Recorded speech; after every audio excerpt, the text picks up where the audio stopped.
questions I'm asked pretty often is, how did I meet my husband? How did I meet my real love? And the short answer is at work. But the long answer has a lot to do with why I actually started helping women find real love in the first place. Now, for most of my life, I've been a fairly independent woman. I can take care of myself. I don't need a man. And then something really weird happened. I fell totally in love with this guy named John. And John was everything that I pictured a husband to be. He had freckles, he had red hair, he was kind of dorky, we shared the same values, he fit in perfectly. And then I told John how I felt. And John did not feel the same way. And so he proceeded to rip my heart into about 1,000,000 pieces. So there I was living in New York City, alone, heartbroken, and I became very ill. And I had no one to call for help because I had no friends because I'd spent my entire energy devoted to this guy named John. So it was a dark, bitter, terrible, lonely, crying night when I made a conscious decision that I was going to look for a husband. I was going to look for a life partner. I was tired of having no one to depend on when I needed them. So the journey that I took over the last 10 months was really threefold, and they're the three parts that I put into the Destination Manifest My Real Love package that I work with women through.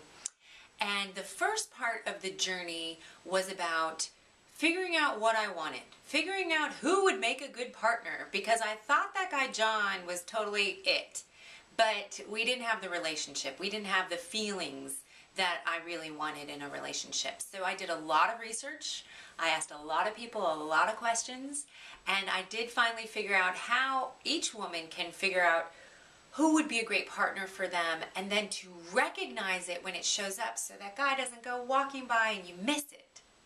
So that was the first part of my journey. Now the second part of my journey had to do with doing things differently. You know, the way I had been going about things had not made me find my real love, so I had to try something new. I told everyone I knew that I was looking for a husband, and if they knew anybody, please let me know. And I ended up exchanging care packages with this guy in Wyoming and dating this Alaskan fisherman who was looking for a wife, and dating younger men, dating older men, looking up past boyfriends, and of course the entire time I was working with the guy who is my real love. In fact, I met him 3 days after I had made that declaration. We'd been working in the same building for a year, but we didn't meet until after I said, I want a real love. Now, the third part of my journey is about healing and healing that broken heart and letting go of past pains. And this is probably the biggest part of that journey. Now remember, you know, I met my real love 3 days after I made that declaration, but I was pretty angry and bitter and pissed off at the entire male gender at that point in time. So I wasn't ready for a real relationship. So that probably took the longest. It started in the beginning and it was probably the last thing to really fall into place. But I was able to find the ways to loosen the hold of past pain and open myself up to some new real love, bringing the complete healed whole me to the relationship. So as I mentioned, you know, this guy at work has asked me out a few times and I was like, no, whatever.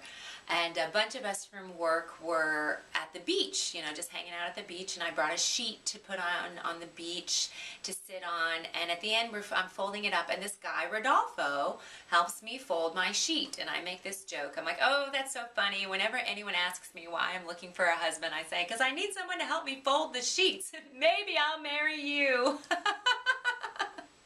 So I'm telling a friend this story a couple days later, and he's like, I don't understand. Why don't you go out with that guy, Rodolfo? I said, I can't go out with Rodolfo. He said, why not? I said, Rodolfo is very good looking, and we are really good friends, and we get along great, and we always have fun together, and we really inspire and support each other. And then my friend interrupts me and says, oh, I'm sorry. Are you looking for the asshole who treats you like shit? Thank goodness we have friends. I got the message loud and clear. I picked up the phone. I called Rodolfo. I asked him out. We dated for about a year. We lived together for about a year. We were engaged for about a year. And then we got married. We got pregnant. We moved to North Carolina. We bought a house and we had a baby. All within 1 year. So careful what you ask for. But that is the story of how I came to find my real love, Rodolfo Sabatini. I'm Jessica Sabatini with FindingMyRealLove.com. Remember, real love is out there. Never settle for less.